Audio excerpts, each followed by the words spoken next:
একই ব্যাংকে একই ব্যক্তির নামে কি দুটো সেভিংস অ্যাকাউন্ট মানে খোলা সম্ভব? বা আপনাদের মনে প্রশ্ন থাকতেই পারে যে যদি সম্ভব নয় তাহলে অনেকের কেন রয়েছে।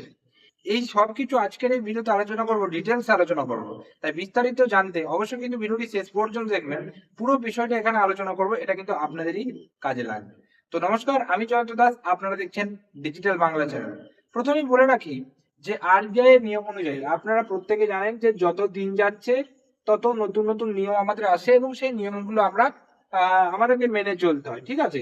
আজকে একরকম নিয়ম রয়েছে, 1 বছর পরে নিয়মের একটু হলেও হেরফের হবে এবং সেই সময়ের সাথে সাথে আমাদেরকে আপডেট থাকতে হবে। এটা স্বাভাবিক ব্যাপার।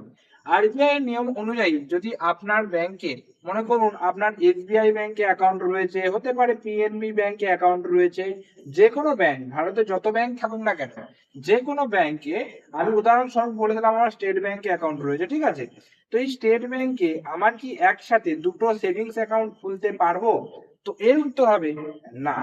আপনার মাথায় প্রশ্ন হতে পারে, প্রথমে আমি একটা সেভিংস অ্যাকাউন্ট খুললাম, ঠিক আছে, তারপর কি আমি আর একটা সেভিংস অ্যাকাউন্ট খুলতে পারবো? এর উত্তর হচ্ছে আপনি পারবেন না। এবার আপনার মাথায় আর একটা প্রশ্ন রয়েছে যে তাহলে আমাকে তুমি বলো বা তুই বল যে আগে যারা খুলেছে তাদের কি করে হয়েছে।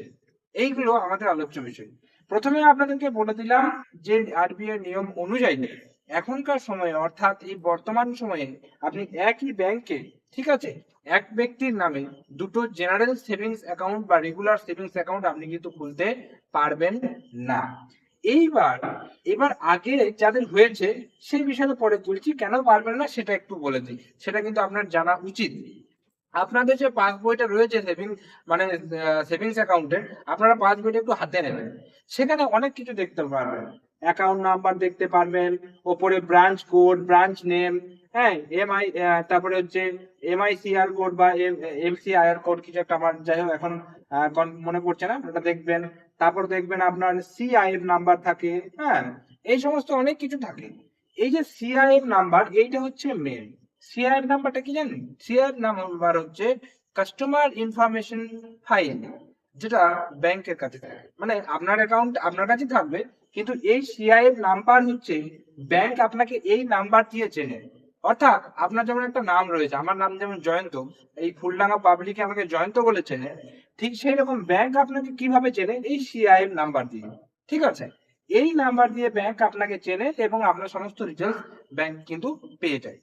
নিয়ম হচ্ছে একটা সিএফ নাম্বার দিয়ে আপনি কিন্তু, মানে একটা ব্যাংকে যখন আপনার আলাদা আলাদা অ্যাকাউন্ট থাকবে, তার মানে আলাদা আলাদা সিএফ থাকবে, কিন্তু একই ব্যাংকে একই ব্যক্তির একটাই সিআইএফ নাম্বার থাকতে পারে। অর্থাৎ আমি জয়ন্ত, মনে করো আমি এখানে থাকি, নিয়ম হচ্ছে আমি যে রুমটায় থাকি সেই রুমে আর দ্বিতীয় কোনো জয়ন্ত থাকতে পারবে না। মানে দ্বিতীয় কোনো জয়ন্ত বলাটা ভুল হচ্ছে, আমার কোনো প্রতিবিম্ব থাকা চলবে না। যেহেতু এটা একই ব্যক্তি, তাহলে আমার কোনো প্রতিচ্ছবি বা আমারই ডুপ্লিকেট থাকতে পারবে না। আমি একা জয়ন্ত একাই থাকতে পারবো। ঠিক সেই রকম এই যে যে কোনো ব্যাংকে সিআইএফ নাম্বার যেটা রয়েছে, এই সিআইএফ নাম্বারের ক্ষেত্রে একটাই সিআইএফ নাম্বার কিন্তু থাকা সম্ভব। এবার একটা সিআইএফ এর আন্ডারে নিশ্চয়ই দুটো অ্যাকাউন্ট থাকতে পারবে না। সেই কারণে ব্যাংকের নিয়ম অনুযায়ী বা আরবিআই নিয়ম অনুযায়ী এখন কিন্তু আপনার একটাই সেভিংস অ্যাকাউন্ট এক ব্যক্তির নামে একটা ব্যাংকে থাকা সম্ভব, ঠিক আছে। একটা ব্যাংকে কখনোই আপনার নামে দুটো সিআই হবে না যদি আপনি একই ক্যাটাগরির অ্যাকাউন্ট খোলেন। এটা আশা করি বোঝাতে পারলাম। হ্যাঁ, তবে হ্যাঁ, এখানে আর একটা জিনিস বলা বাঞ্ছনীয়, সেটা না বললেই নয়। আপনি একটা সেট মানে একই ক্যাটাগরির অ্যাকাউন্ট খুলতে পারবেন না, এটা ঠিক আছে, কিন্তু আপনি চাইলে অন্যরকম ভাবে খুলতে পারেন। মনে করুন আপনার পিএনবি ব্যাংকে অ্যাকাউন্ট রয়েছে, ঠিক আছে। এবার পিএনবি ব্যাংকে অ্যাকাউন্ট যে রয়েছে, সেক্ষেত্রে আপনি সেই পিএনবি ব্যাংকে অ্যাকাউন্ট রয়েছে, আপনি তো পারবেন না একসাথে দুটো সেভিংস অ্যাকাউন্ট খুলতে পারবেন এক ব্যক্তির নামে, কিন্তু আপনি চাইলে একটা সেভিংস প্লাস একটা কারেন্ট অ্যাকাউন্ট, সেটা কিন্তু আপনি খুলতে পারেন, ঠিক আছে। একটা সেভিংস, হ্যাঁ, প্লাস একটা কারেন্ট অ্যাকাউন্ট খুলতে পারেন। একটা সেভিংস বা কোনো কারণবশত আপনার যদি সেই ব্যাংকে স্যালারি অ্যাকাউন্ট থাকে, সেখানে স্যালারি অ্যাকাউন্ট আপনি খুলতে পারেন। যদিও স্যালারি অ্যাকাউন্ট যদি আপনি পরে স্যালারি না পান, সেটা সেভিংস অ্যাকাউন্টই কনভার্ট হয়ে যাবে, তখন কিন্তু আপনাকে পরে অফ করতে হবে। মানে একই ক্যাটাগরির, আশা করি বোঝাতে পারছি, গোদা বাংলায় বলছি, একই ক্যাটাগরির দুটো অ্যাকাউন্ট আপনি একই ব্যাংকে এক ব্যক্তির নামে খুলতে পারবেন না। এইবার আসি মেন প্রশ্নে, যে প্রশ্নটা হচ্ছে যে তাহলে আগেকার সময়ে বাবু কি করে হয়েছে আমাকে বলুন। এর উত্তর হচ্ছে আগেকার সময়ে এই যে আধার লিঙ্কিং এর যে ব্যাপারটা, ঠিক আছে, অত কিন্তু প্রচলিত ছিল না, এবং বেশিরভাগ কাজকর্ম অফলাইনে হতো। আজ থেকে 10-15 বছর আগে যদি যাই আমি, ঠিক আছে, হ্যাঁ 10-15 বছর আগে যদি যাই আমি, তো সেক্ষেত্রে কিন্তু কাগজে কলমে বেশিরভাগ হতো। কিছু ব্যক্তি আছে যারা জেনে একটা ব্যাংকে, মানে ধরে নিন আমার শ্রেণীকেতন ব্রাঞ্চে অ্যাকাউন্ট আছে, এবার শ্রেণীকেতনের একটা মেন ব্রাঞ্চ, ঠিক আছে, এবার এর হাজারটা ছোট ছোট ব্রাঞ্চ আছে, ঠিক আছে, এবার আমি এই একটা ব্রাঞ্চে অ্যাকাউন্ট খুলেছি, ছোট একটা ব্রাঞ্চে, আবার দ্বিতীয় আর একটা ব্রাঞ্চে খুলেছি। কেউ আবার জেনে খুলে, ঠিক আছে, কেউ আবার না জেনে খুলে ফেলে। না জেনে খুলে ফেলে কি, মানে কিরকম ব্যাপারটা, আমরা বেশিরভাগ তো মানে আহ শিক্ষিত নয়, আমি ধরে নিলাম, বা অতটা জানে না, নলেজ নেই আর কি, শিক্ষিত নয় বলে বলুন, নলেজ নেই সেই সম্বন্ধে, জ্ঞান নেই। আমি মিনি ব্রাঞ্চে একটা অ্যাকাউন্ট খুলেছি, ওই কোর্টে যে মেন ব্রাঞ্চ, সেই মেন ব্রাঞ্চের মিনি ব্রাঞ্চে একটা অ্যাকাউন্ট খুলেছি, নিয়ে সেখানে আমি ভাবলাম সরকারি সমস্ত রকম সুবিধা পাবো।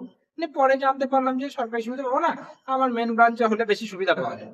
নিয়ে আমি মেন ব্রাঞ্চে গিয়ে খুলে নিলাম। 10-15 বছর আগে কথা বলছি, বা আগে কথা বলছি, যখন কিন্তু এই আধার লিঙ্কের ব্যাপার, প্যান লিঙ্কের ব্যাপার, ব্যাংকের সাথে এই সমস্ত অত কিছু প্রচলিত ছিল না। এইটা হচ্ছে ব্যাপার। নিয়ে তখন খুলে নিয়েছি, নিয়ে আগে যেটা হয়ে গেছে হয়ে গেছে, এবার সেইটাই চলে আসছে। কিন্তু এই নতুন করে আপনি আর সেটা খুলতে পারবেন না। হ্যাঁ, কোনো কারণবশত যদি এবার দেখা গেল আপনার এই চলছে, চলতে চলতে দেখা গেল কোনো একটা কিছু প্রবলেম হচ্ছে, যেই ব্যাংকে আপনি কেওয়াইসি করতে যাবেন সেই আপনি ধরা খেয়ে যাবেন, এবং তখন আপনাকে ফোর্সফুলি একটা অ্যাকাউন্ট কিন্তু ক্লোজ করতেই হবে। কি করে ক্লোজ করবেন, ক্লোজার ফর্ম নিয়ে ক্লোজ করতে হবে, সেই বিষয়ে পরে কোনো ভিডিওতে আলোচনা করবো। আশা করি আজকে এই ভিডিওতে আপনারা বুঝতে পারলেন যে একটা ব্যাংকে একই ব্যক্তির নামে দুটো সেভিংস অ্যাকাউন্ট, দুটো মানে জেনারেল সেভিংস অ্যাকাউন্ট খোলা সম্ভব নয়। এই ভিডিওটা বেশি করে শেয়ার করে দিন যাদের এই বিষয়টা অজানা ছিল। এবং এই ধরনের ব্যাংকিং এবং ফাইন্যান্স রিলেটেড ভিডিও পেতে এবং বিভিন্ন রকম সরকারি আপডেট রিলেটেড ভিডিও পেতে আমার চ্যানেলটিকে সাবস্ক্রাইব করে রাখবেন। মানে রাখতে পারেন আর কি, যদি মনে হয় যে চ্যানেলটা আপনার যোগ্য। কেন কি, অবশ্যই সেটা সম্পূর্ণ আপনার ব্যাপার, আমি তো জোর করে আপনাকে কিছু করাতে পারি না। অবশ্যই কিন্তু ভিডিওটা শেয়ার করার অনুরোধ রইল।